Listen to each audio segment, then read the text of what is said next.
grief comes in so many ways. It is a death form, and it doesn't have to be someone physically dying. It can be that identity shedding. When someone dies physically, those stories, those identities, all those things die with them. Grief was very comforting to me. I felt like people were actually finally real, and they were letting their heart be seen, and they were letting all the layers, come away and having very honest conversations. Grief is actually a gift in my life. When I was 30 and my husband told me he wanted a divorce, inside I felt like a failure. I thought my life is over. But what I realized is had my husband stayed with me, I would have never healed from things that were still hurting me from my childhood. Grief is part of transformation in a lot of ways, right? Your identity is now shifting. You're transforming from what was to what is and can be. Death is grief and can cause grief, but your identity just generally shifting. Allowing yourself to release and feel and not waiting to become, it's like a combustion. We bottle it up for so many years and then suddenly we have an experience or a tragedy or something and then it all just pours out. We're human beings, we're not human doings. And that's one of the biggest lessons for me, and I feel for people who are going through grief, is that when you just let it be, feel the feels, feel it all. Hello, beautiful souls. It is Sophia from Sacred You. Thank you so much for being here. But before we dive into today's Wisdom Circle, I have a small request from my heart. If our conversations ever resonate with you or support you on your journey, please subscribe to our channel or like this video. It helps us grow Sacred You, welcome more powerful voices into this space, and keep you connected to everything we share. Thank you so much for walking this path with us, and let us begin with today's conversation.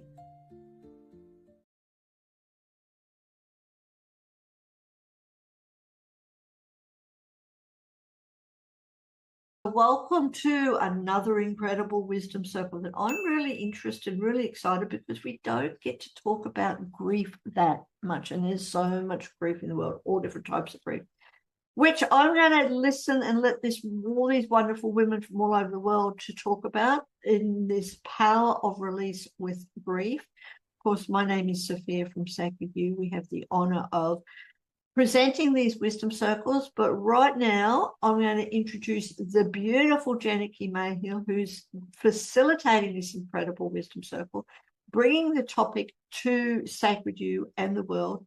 So Janaki, thank you ever so much. I'm going to hand it over to you to tell us about why the power of release with grief, a little bit about yourself, and then introduce these amazing women, and let's have a wonderful conversation. Yes, beautiful. I am Janaki MAYHILL with Bhakti Light. I am a soul architect, a sound weaver, and bridging the unseen and the seen. I work with visionaries and heart-led leaders to release shame and rewire our inner landscapes so we can embody our full authentic selves.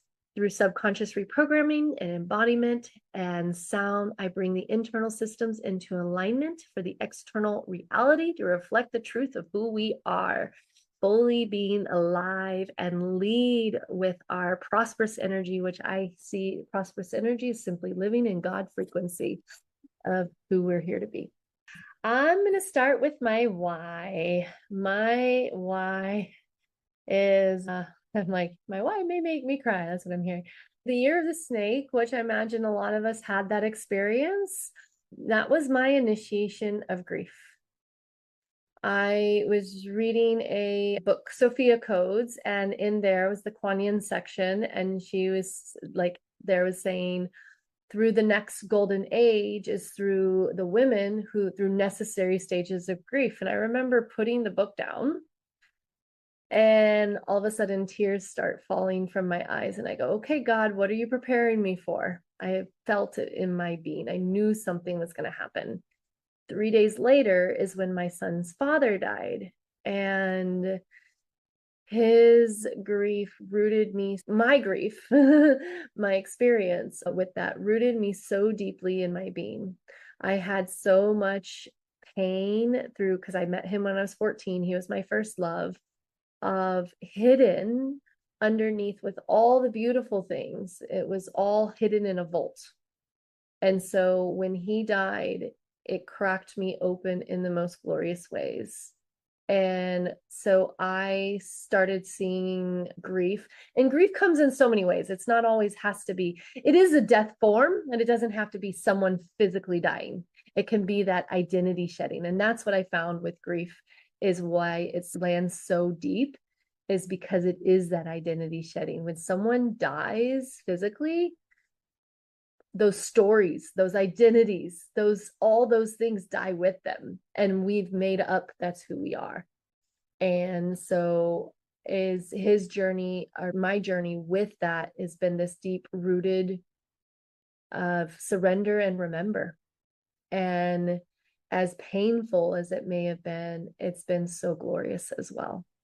So that's what I'm choosing to bring here in the circle, is let's be raw, let's be real, let's be messy, and allow ourselves to feel whatever is here to be felt and transmuted through ourselves, through sharing our stories. So I will pass this along. Anyone want to go first, or shall I pass it to Sara? Because that's who's coming up first for me. Hello, thanks, Janaki, and beautifully said as an introduction. I agree. My name is Sara Roccisano. Thank you for having me, and hello, everyone. I'm an author, motivational speaker, and the founder of Embolden Adventures, an encouragement platform that inspires personal, professional, and spiritual transformation. And grief is part of transformation in a lot of ways, right? Your identity is now shifting. You're transforming from what was to what is and can be. And death is a grief, and it can cause grief, but your identity just generally shifting is a grieving process, which I've personally experienced most recently as I've left one world in New York City and corporate America and into this world of entrepreneurship and launching my book. And it's not an easy journey, grief. It's something that you surrender to, as you said, Janaki, and appreciate that it's trying to teach you something. And we can grow and learn and rise from the sadness and then the despair. And it is a beautiful process in hindsight. Yes, thanks for having me. You're welcome. Who would like to go next? Hello. Jo Irwin here, all the way from Australia. Thanks for having me this morning, very early. I'm a transformational coach. I work with women, have worked with and men as well over the years. I've plenty of experience with grief. My life was shaped by trauma and loss and adversity. And so I've experienced a lot of grief in different forms over the years, but I now I guide women to experience the release of any emotions, any parts of them that no longer are them or serve them, releasing them and releasing limiting patterns, beliefs, and healing from the past so that they can create the life that they love.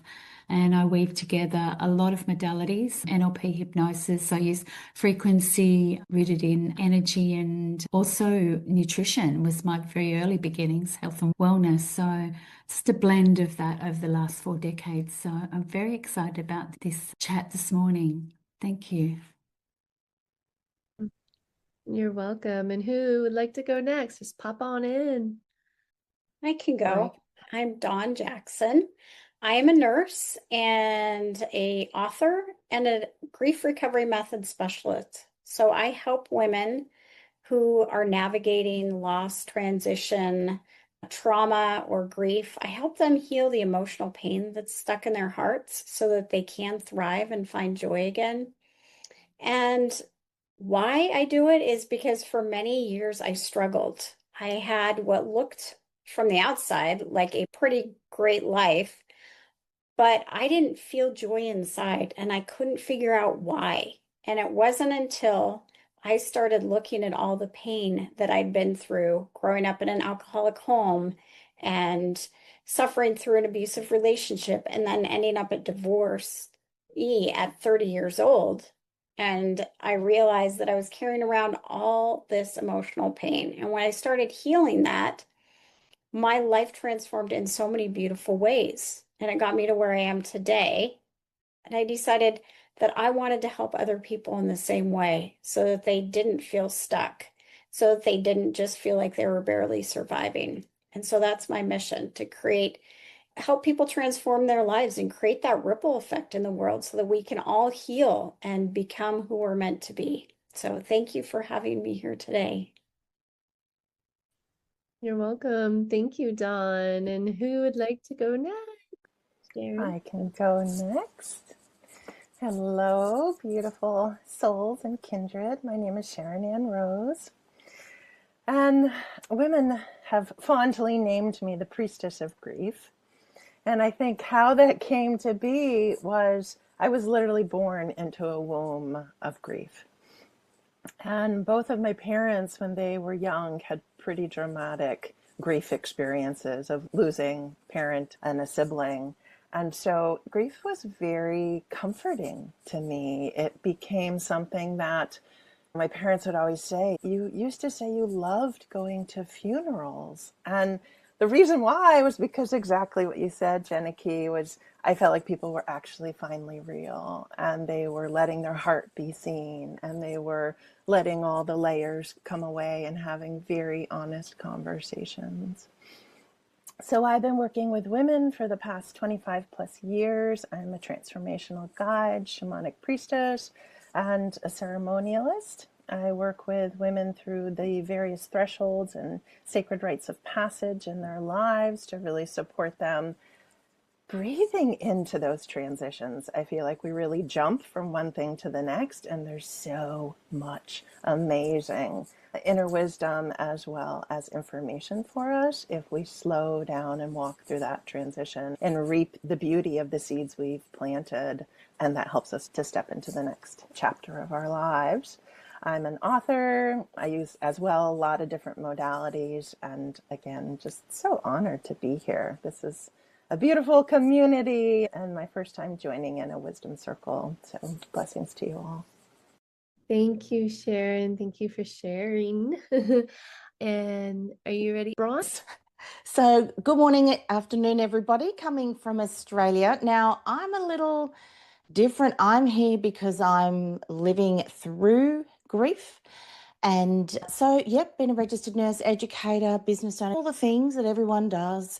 5 beautiful boys, beautiful sons. And I had a first diagnosis of cancer in 2017 with curable breast cancer. Did all the things, did what I thought was the work, did a lot of work, but in 2023, I then had a diagnosis of an incurable blood cancer. And that is when, for me, at 54, the world was spinning a bit, but I was spinning on my own axis. And I think that's what you beautiful souls have been saying this morning, which is it's not till you come to that place that you then have, as Sharon has both just said, you become real. And for me, the gratitude and grief can coexist. And I'm bringing a lived experience. And as I learn through these days, if I listen to the medical system, I'd be well and truly on my way to going to another world, which is not true or correct. So from all of that, I've actually developed a place called the Serenity Project, which is where I call it the third space, which is between science and soul and evidence and perspective for people living through cancer, because we give people treatment plans, but we don't give them roadmaps. And this is healing people, as you guys know. So that's why I'm here, and I can't wait to learn from you guys. So thanks for having me. Thank you. Thank you for all of you showing up. And I love how we bring in such beautiful, broad perspectives and expanding this in ways that it can be fully seen. When you said gratitude and grief, I'm going to share a lived transmission. And I invite us all to share these lived transmissions because that's what we are. And this is because that's where the power is. It's so much knows here that we learn. And then the lived experiences is where it integrates fully and liberates in our body. So there was a moment after my son's father's funeral And I remember, so one of the things that I related with grief is the trees. They shed their leaves, and as the leaves fall, allowing new leaves to grow. And so in that moment, I was in my backyard in my devotional practice, and I was saying, thank you, angel of clarity. Thank you, God, for allowing me to see through the lens of love, through the eyes of God. And in that moment, hundreds of leaves fell down from the tree. And I stood up with my arms above my head, hysterically crying gratitude and grief simultaneously. And that's where I heard the message. You've been holding on. And it's the holding on that creates the perception of suffering. And when you let go, this is where the liberation lives. And so that's been that message. And that was this initiation.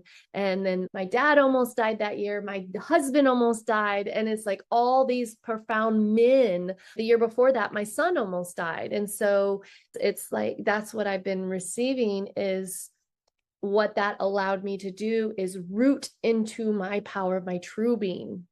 Because that's what I heard when my husband was in the hospital, almost died, is you stand in your power. You root into your power and the masculine will rise with you.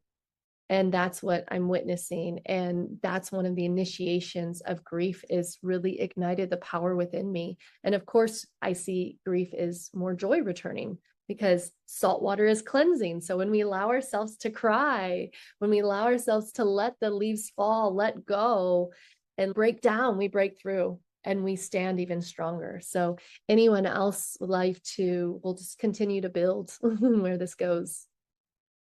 I can really relate to what you said. For me, I've realized that grief is actually a gift in my life because, like I had talked about, it has helped me become who I am today. When I was 30 and my husband told me he wanted a divorce, inside, I felt like a failure. I thought my life is over. What has happened? This isn't how my life is supposed to look. I'm still supposed to be married, and our 3.5-year-old son is supposed to grow up with both of his parents still together in the house. And that didn't happen. But what I realized is, had my husband stayed with me, I would have never healed from things that were still hurting me from my childhood. Because him leaving me gave me wings to actually find myself. And at first, I didn't know who I was. I started going to a therapist who asked me, who are you? And I said, well, I don't know. I'm a nurse and I'm a mom and I'm a wife. And he goes, no, who are you? And I didn't know. And so it was over those next few years that I was able to heal and I was able to find myself again. So I see it as a huge gift. And I've been able to go back and actually tell him, thank you. You gave me the greatest gift anyone could give me. And I know that wasn't easy for you and it wasn't easy for me. And it's not what I wanted for our life, but it's what I needed. And I really feel like the universe was looking out for me and was seeing that I was struggling and that I needed that little push that I would have never given myself. I would have never left that marriage because I was married to someone who was a wonderful person. But I wasn't showing up as the best version of myself because I had all that sadness and that anger that I'd pushed down from other things in my life. So I see the gift in grief and I'm really grateful for it. So thank you. You're welcome. And yeah, that's what I'm seeing is grief is those shedding those identities. And I had that experience when my husband was in the hospital. My children were staying with his sister. So I got to have the very first time living by myself. It was a short period. It was 3 months. It was like, who am I without being a mother? I became a mother at 18. Who am I without all these things? And so we get to find ourselves when we truly let go and let those identities shed. So anyone else? I totally relate to Dawn's story. It's just hit home to me that I had the exact same experience, and having been left pregnant, 6 months pregnant with my fourth child, my husband decided that he wasn't in the relationship anymore. It was like my world ended, and I thought it was a beautiful relationship. However, years later, I went back and thanked him as well, because I wouldn't be where I am today. I wouldn't have done the work. I wouldn't have gone on my journey. on my path of healing all that trauma from the past, which was obviously playing out in my relationships and in our intimate relationship. And yeah, so that was really, the start for me at 28, I was. And again, I was a mother at 18. So the whole identity thing, really, I relate to that as well. And then the second wind was in the same year when my mother passed away in the back of an ambulance, in that period when I was in the most darkest place of all. And I just remember getting the call, the olden day phones with the little pickup with the thing.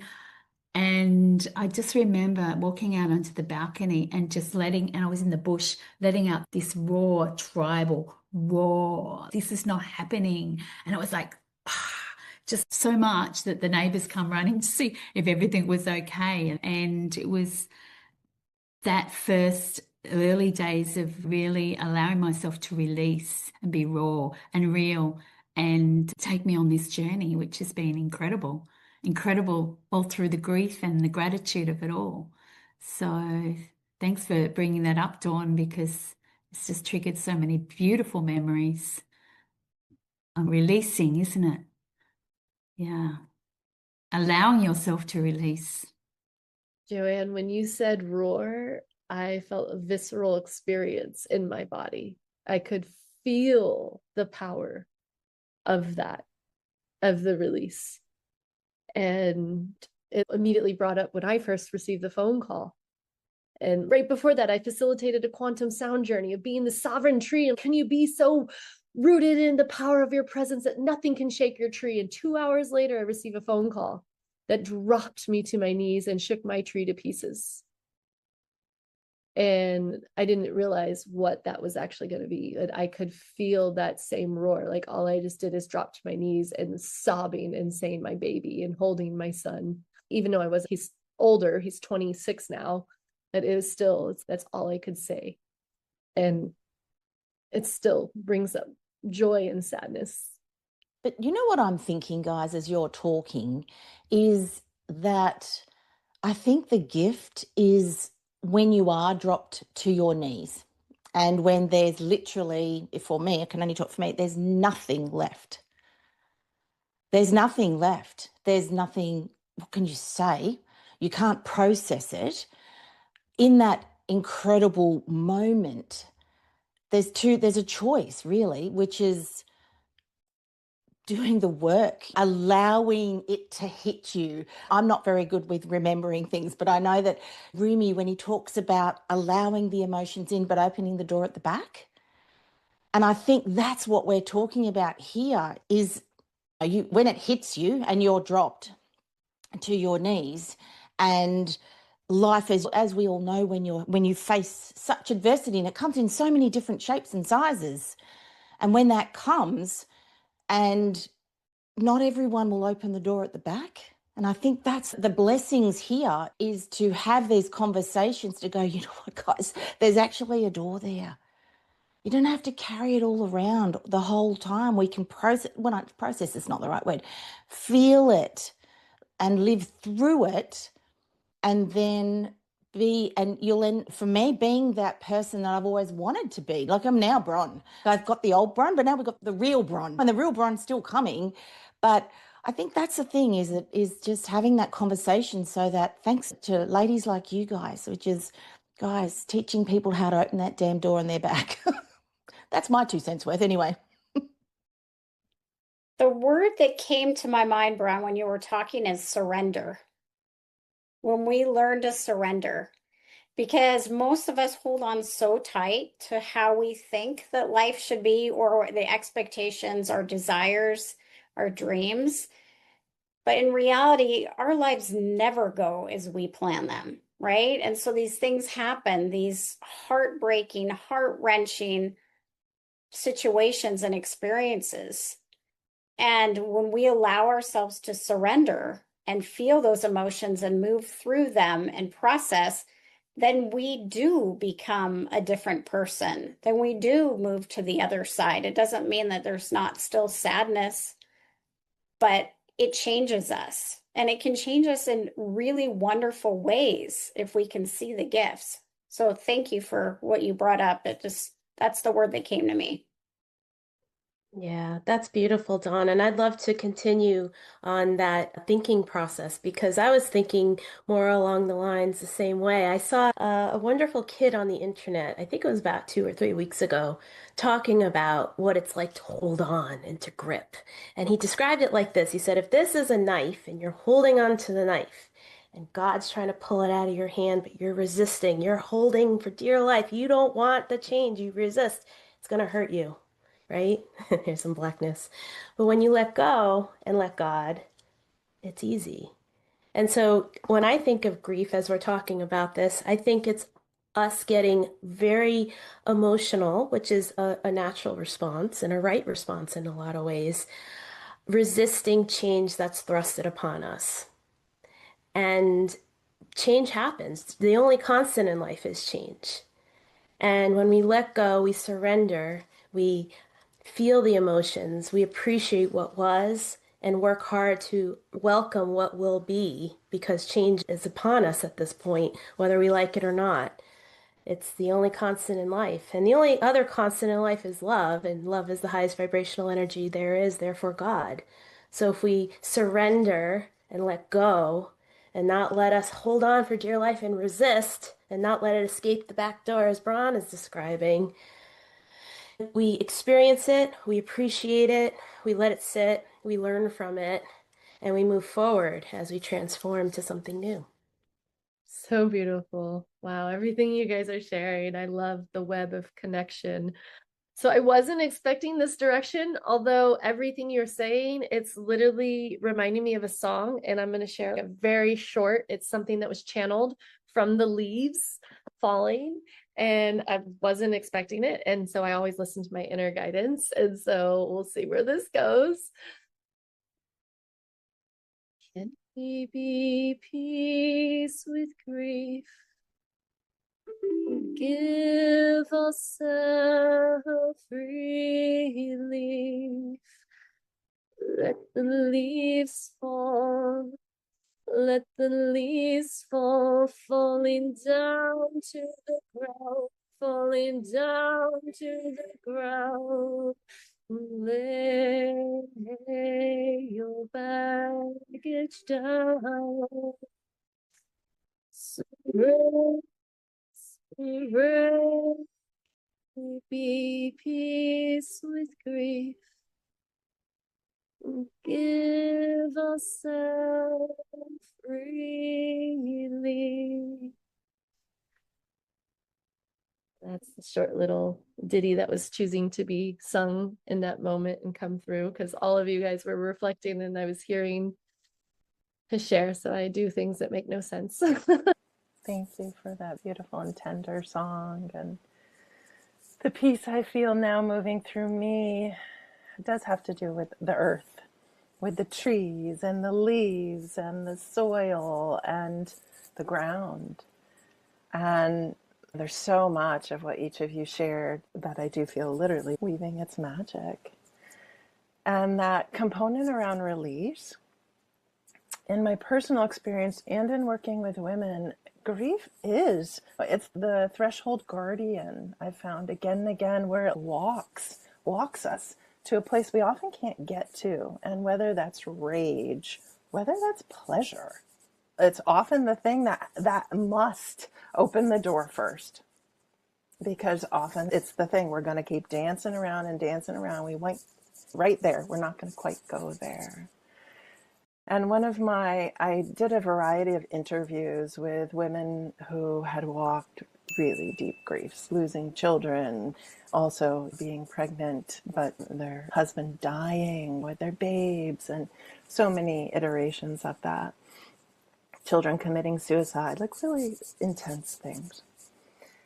And there was a couple components I want to share around this when we were speaking about dropping, like just dropping and surrendering. And I recall, even in my own experiences, a place where I have a lineage and tradition with the Great Mother, so I feel so close to her, especially in nature. And I remember going to those moments where I'm like, I cannot take one more breath. It was so painful. And she would say, drop. And I would. I head to the ground, tears in the soil. And she'd say, no, drop further. And I would wail and I would claw at that caked hard earth and dirt. And she'd say, no, go even further. And I didn't even comprehend how deep she was asking, but it was a visceral experience of literally not holding myself up anymore. And her then whispering, stay here with me. Stay here for as long as you can, because I will know when you're ready to get back up, and I'll actually be the one who lifts you up. And one beautiful woman, I remember her saying, she says, as vast as your grief is, know that is as deep and wide as your love is.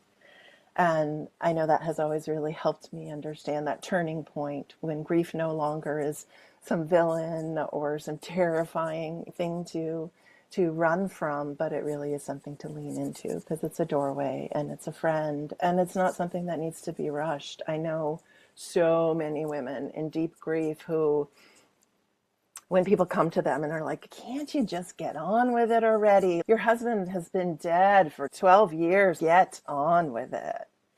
And that's the last thing we need to hear in our grief, because grief will be forever. It's always going to visit us. It's always going to come back around on anniversaries. It's always going to keep beckoning us, as we're saying, drop down deeper. I'll pick you up when you're ready. Oh my God, again, landing so deep. I'm feeling my eyes swell up with tears, because what you're saying is so much beautiful truth, and the surrender and remember. So thank you for that.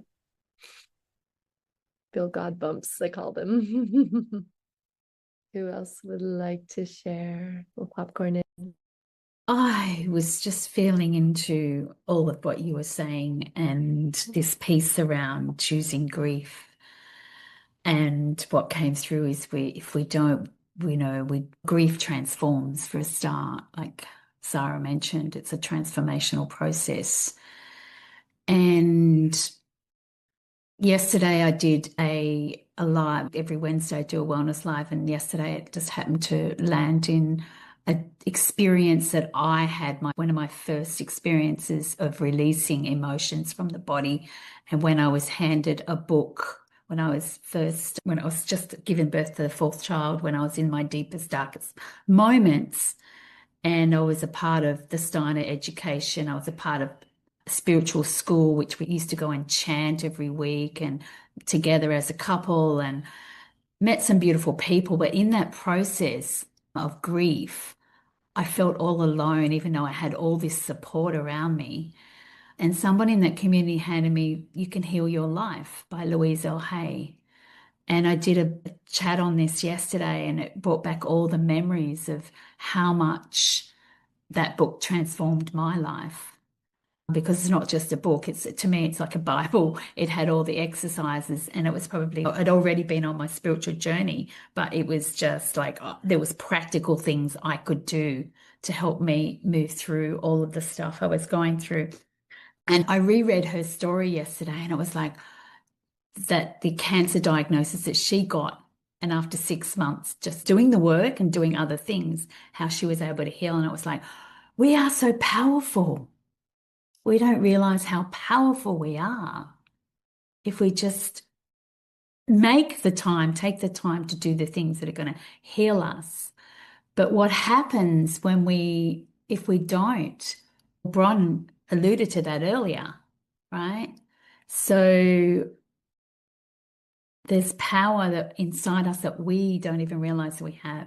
And that book just my life went on to transforming in, I would say, really quickly compared to where I was in the deeps of the pit.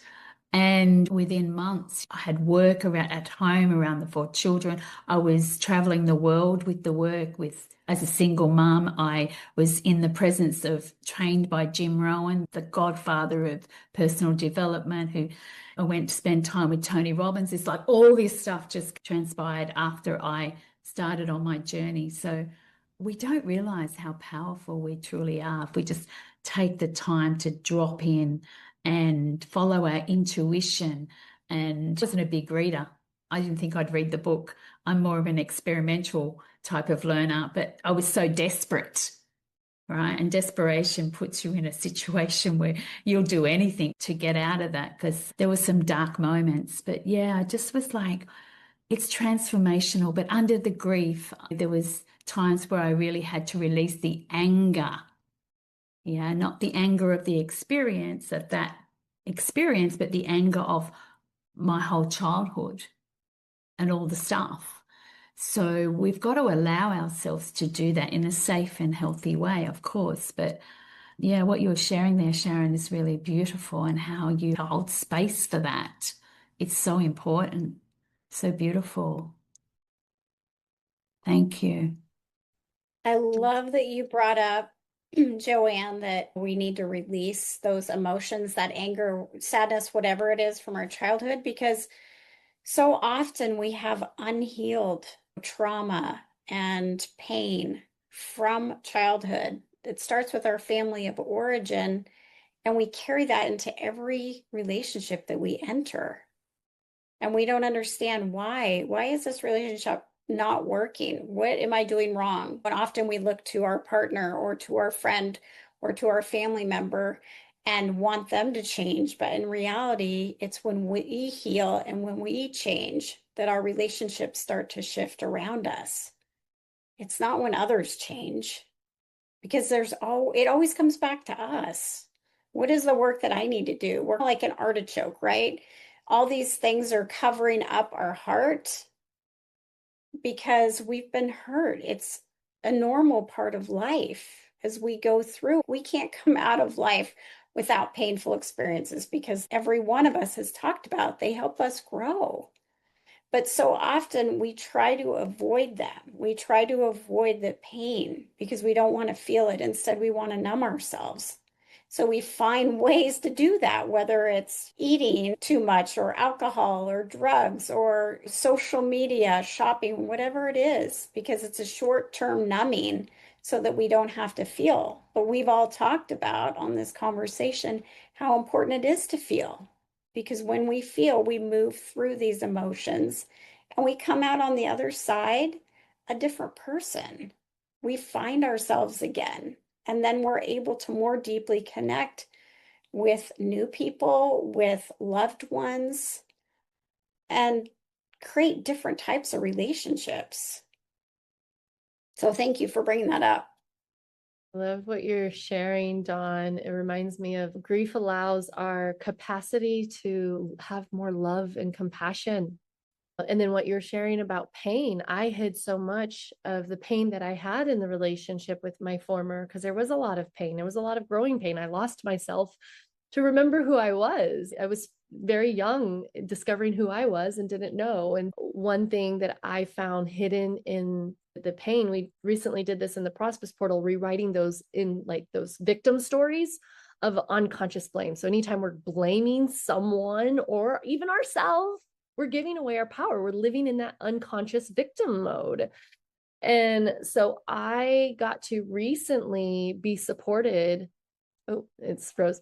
I got to recently be supported by my soul line business partner. I call him Archangel Michael, who holds such beautiful grounded presence of him being the place of my son and forgiving myself and releasing that blame that I held for the relation of him and his father, because they didn't have a close relationship until more of the very beginning and the end type of thing. That middle part was very messy for them. And so I blamed myself and I carried that. And that was heavy. And this was unconscious blame that I didn't realize I had tied into his grief. And so it became heavy and I didn't even know I was carrying it until recently. I literally transmuted that story recently. It was very powerful. Go ahead, Bron. Okay. Janaki, when you were talking, which is so beautiful what you just said, I think of what I say sometimes is give God a job right now. Give it to God. And victim versus victor, right? A victim is the external world is causing this, and I'm taking it in, and I'm beating myself up, and I'm feeling the feels, and I'll always be this way. But you know what? Give it to God. There has to be a reason. There needs to be something that is why the situation is what it is. And is it something where you need to go within and look and have forgiveness for yourself, for others? Or is it something where you realize it has nothing to do with you, but you're affected nonetheless? And there was a reason. There was something going on beyond your control. So things may never make sense, but you know that you can give it to God and you could trust and surrender and give it to Mother Earth, like Sharon said too. As you were describing your work with the earth, I thought about a time where I was in the Redwood Forest in Felton, California, for a women's circle. And I just hit the surrender point in 2022 in New York City in January in my apartment. And within weeks, I found myself on a plane cross country, landing in LA and driving up the coast and giving myself this gift of a road trip by myself and with the ocean and then with Mount Yosemite. And then ultimately, I landed in the redwoods with these women. And the first thing we did when we gathered together was to get into the forest, get with the creek, and get down on our knees, just as you did, Sharon, and just feel the earth. And it was powerful. I'm getting goosebumps just thinking about it because all these women were very spiritually connected. And I was still coming from the concrete jungle with this kind of like just acute pain, emotional pain of just surrender and breakdowns and need for healing. And it felt magnetic. It was extraordinary just to put your head, your third eye on the ground, and you could smell the moss, and you're amongst these massive, giant trees, these ancient trees that know so much wisdom. And ultimately, my kind of sixth sense told me that the trees in Connecticut and East Coast sent me to these older, wiser trees to meet and learn with them. And eventually, at the end of that retreat, we were inside one of these large trees in the complete darkness, the 12 of us, and singing. So nature is the elixir, and God is one to help. And we can learn and grow and continue to heal as a result. Oh, thank you for sharing. I love that because as you're sharing this, I have a friend who got the inner call to go with the redwoods, and she went and took a road trip with her boyfriend just to be like 8 days with. And then I'm also hearing I'm being guided and led to facilitate with my business partner a shadow and soul retreat. And one of the experience, we went to the land to have the land tell us, and we buried ourselves. And it was such an experience to be buried and held. What you're sharing, really give it all. Yeah, it was such an empowering experience. I love the echoes that we're all mirroring. It's beautiful. We have about 15 minutes. I would love any last takeaways or offerings that you may have, because all of us are really quite epic and powerful, and we're mirrors of remembering this and being embodied. And what I'm hearing is we're not here to bypass. We're here to let ourselves be real, be messy, and feel. And we're here because we are divinity embodied while being our full human experience and giving ourselves that array of colors and shades. The piece that's coming in for me that feels like it wants to land here is around betrayal. And often and I just went through something around this recently, but often with the women I work with, they can feel like they're betraying the lost, whether it was literally a lost person or their former self, their identity, if they don't keep on suffering. And I think there's a really important part to this, which is we can be in partnership with grief, and we can say, I don't have to, this isn't a one and done. I am fostering an eternal relationship so that when I get the call from the East Coast trees, like, go to those really big redwoods, I go because I know it's time to visit grief again. It wants me closer. And so that betrayal energy, I think it's important to lean into that so we make sure that we are always, and I'm talking to myself here, always when that pain and suffering comes up, we know the pleasure and the joy is also walking hand in hand with it. And we're not betraying others. We're not betraying those who have died and passed on. We're not betraying our former selves. We're just simply, like you just shared, we are a vaster, wider, fuller, whole being who can have access to all of it at all times and continue living and loving. Thank you, guys, because what comes up when I hear these things is we're human beings, we're not human doings. And someone who is not trained in this space that's one of the biggest lessons for me, and I feel for people who are going through grief, is that when you just let it be, feel the feels, feel it all, and knowing you might have to feel it all every day at varying times, and that it doesn't pass because it's just part of us. But the way we work through it isn't more doing, is where I'm coming from. Can't go and do the things all the time to fix these things. And I think one way, I was just doing some research recently, and of course I can never remember the name. There's a Dutch word where when it's windy, again, it's nature. And I'm a real believer in nature. Like after chemotherapy, I would go and walk on the beach and put my feet in the water, the ions, and it's just, I felt like it was taking out all the nasty bits and leaving the bits that needed to stay. But back to the Dutch word is you go and stand and the wind, and you let the wind come to you. You're not going to the wind. The wind is coming to you, and you're allowing, it's almost like a cleanse. And to do that, we're being still and we're pausing and we're allowing that space. And I think what you guys are all talking about is that allowing the space to feel the feels and having that absolute faith in yourself that you will be okay no matter what.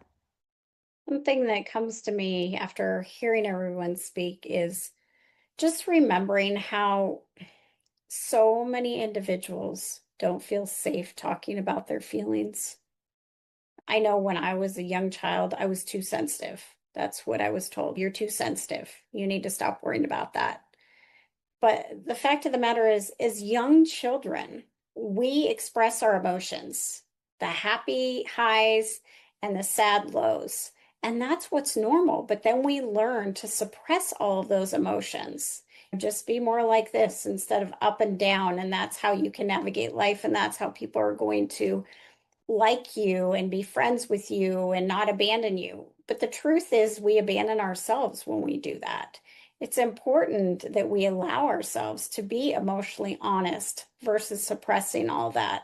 And so I guess I'm speaking to everyone. If you were told that you're too sensitive, you're not too sensitive. It's that you are being willing, you're having the courage to feel your feelings. And I celebrate you if that's you, because when we feel our feelings, like we've been talking about, we learn how to navigate through them. We learn how to embrace them, and it helps us in every aspect of our lives.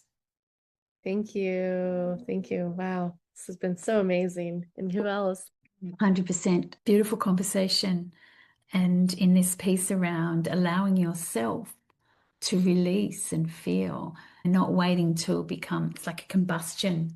We bottle it up for so many years, and then suddenly we have an experience or a tragedy or something, and then it all just pours out. And sometimes it turns, our bodies hold the score, right? And sometimes it can turn into these health conditions out of the blue without realizing that. And Janaki, you talked about the unconscious parts too. Hold space for that, make time for that, because there's a lot of unconscious emotions and feelings and experiences that we don't even want to look at because they're so painful. But I would say to the audience, don't wait till you get into that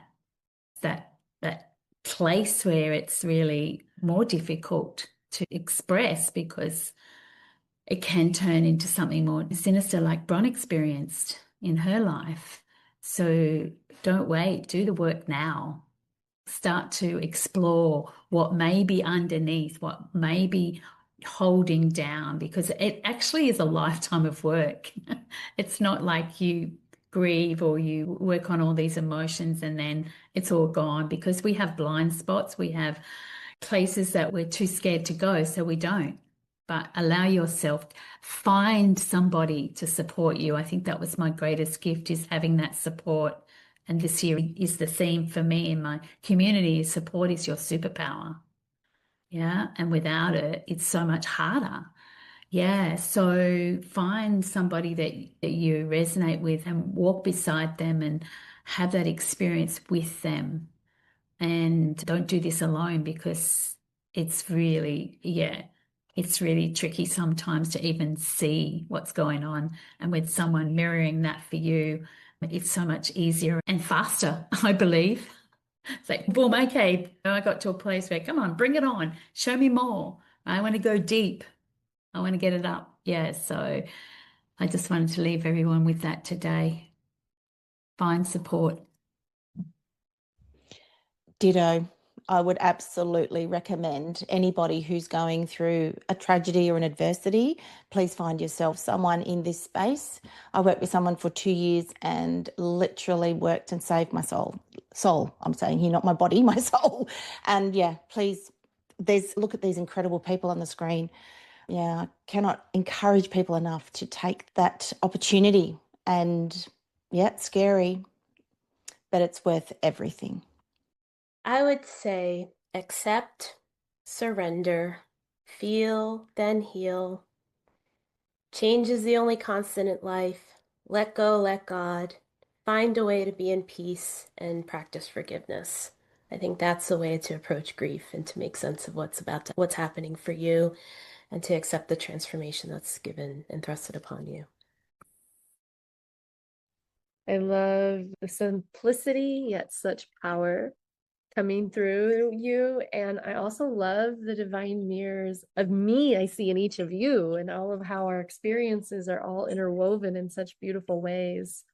One thing I would share is actually came from air in my devotional practice when I was thanking air for the power of deeply feeling, and yet it's the unseen. We feel air, and then all of a sudden I was feeling such grief for all those who has transitioned that I cannot see. And then all of a sudden, that's what I heard, is this perception of individuality, of duality, and this perception of separation is for our full integration of our truest liberation. And speaking of liberation, one of the things that I have found that is a beautiful liberator is grace. It's simple. Grace and acceptance. We letting ourselves be in that raw, messy, give ourselves grace. The other day, when I was in a really deep moment of my human experience density, I was asking Angel of Clarity to show me, and then a message came through from my business partner about grace. And then a bird flew by as a cardinal, and I started crying and then started singing, grace and acceptance lights up the pathway for love. And my whole state of being shifted. So grace is such a powerful liberator. And so that's what I would share. And yeah, if we all want to do a minute share if we have offerings, because we all are so amazing. We have 4 minutes left, so we could do this rather quickly. If there's anything else that comes through. Yes. Isn't it interesting how we hesitate when we want to offer something to the world? Yeah. We are here to help. We are here to support you. And I think just by opening our heart and our arms to having a conversation with anyone that resonates here for you, for me, I'm open to doing that, have an experience with me and feel what's possible for you. So please reach out if you need. And I think all our links are going to be down in the comments. Yes, Jo, thank you. Absolutely. All of everyone's links are going to be below. So thank you ever so much for having a wonderful conversation. And yes, for anyone who is watching, whether it's the live or the replay, do click on these links and connect with these amazing women who have just shared, oh my God, such heartfelt, I have to say really heartfelt and not spine tingling, amazing wisdom, amazing stories. And I just want to honor everyone, each and every one of you. And thank you for coming today, to being on our wisdom circle and chatting all about grief, because it has been amazing. So thank you. And Janaki, thank you so much for facilitating this complete. And I said the power of release was grief, because we all have it. We all have it in whatever way that may be. We're still grieving, even if it's grieving our childhood and all things around that. So thank you for facilitating a wonderful wisdom circle. I do hope you come back with another one. I think we have to have a part 2. We can go on and on. This is a well of wealth. Grief is such beautiful. And I choose to acknowledge each of you ladies. This was such is beautiful coherence. That's what I keep hearing, the field that we all created and the way each of us show up. I choose to acknowledge us in that way, showing up in our fullness and wholeness. That's how I feel with each of you. Wholeness, raw and authentic, and it is felt all over the world. So thank you. You have shared some healing for today's world too, and all the women, and the ripple effect is incredible. So thank you. And Dawn and Sharon for coming in on the first time. I do hope you'll come back for another wisdom circle or 2 or 3. Joe, Bron, and Sara, it's great to see you as always. And I said, for anyone who's listening or watching, do click on the links. And while you're there, also check out Sacred You. SacredYou.love. Check us out. Come and join us for all our other upcoming wisdom circles and connect with these amazing women in the village. Thank you, and have a beautiful day, evening, wherever you are.